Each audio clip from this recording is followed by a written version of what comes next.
interesting because I don't really ever feel like it was one record that actually was like, oh, SoSo Def. I feel like Xscape, Xscape as a whole, the group alone, was one of the staples for like really making sure that they came from a label and people actually knew that they was coming from a label, and the label was called SoSo Def. I don't think the entire SoSo Def as going into what we're doing right now clicked until I think we did the Jagged Edge remix video with me, Brat Bow Wow, Tiger Rock, and Jagged Edge on there. I think that's when people saw like a posse video. You know what I'm saying? That was the first time like SoSo Def had ever did like a crew video, so you could start seeing like what the crew looked like. I would say with a Party at remix, when we did that, it felt like people started feeling like it was a crew. You know what I'm saying? But I don't know if that was what I was ever going for. I was going for what I'm doing now more than just a crew. I think people doing crews now. Like, to me, MMG feels like a crew as opposed to feeling like a label. It's me, the OG funk bandit, the beat to the R-A-T. And in fact, if you ain't heard of me, I was really not really sure what was gonna happen with the Brat project. Like today, she was reminding me that I told her that if she didn't go platinum, don't be upset, because female rap is much harder than any rap, period.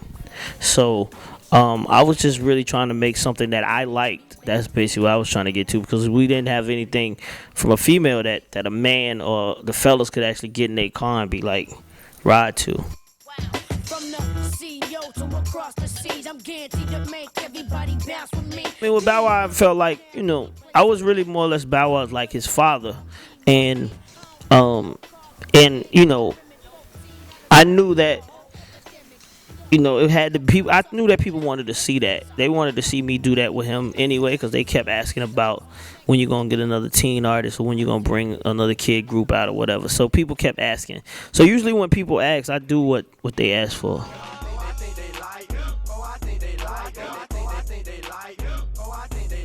Bone Crusher, the Young Bloods, and the Franchize Boyz are the reason why New York radio sounds the way it does today. Because these are the artists that I was putting out that was dominating the radio out here.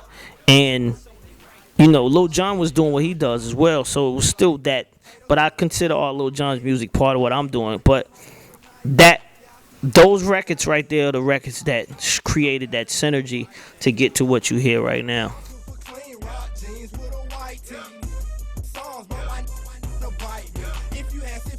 I have to be original because people challenge what I do so much from being from the South and it not being a major city as the rest of these cities. So it's like I go into every project with that pressure of not being, making sure that what we doing is original and it's trying to stay away from somebody else.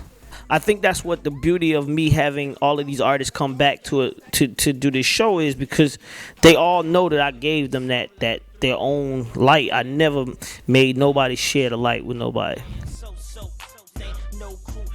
Respect the originality, right? And that's the thing I don't think people really do anymore. So for me, I just keep kind of find my little way of being original. And when you're original, it'll shine. Either it's gonna be whack, either don't work, or it's gonna shine.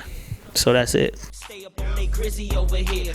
We young, we fly, and we gon' stay flashy till the day that we die.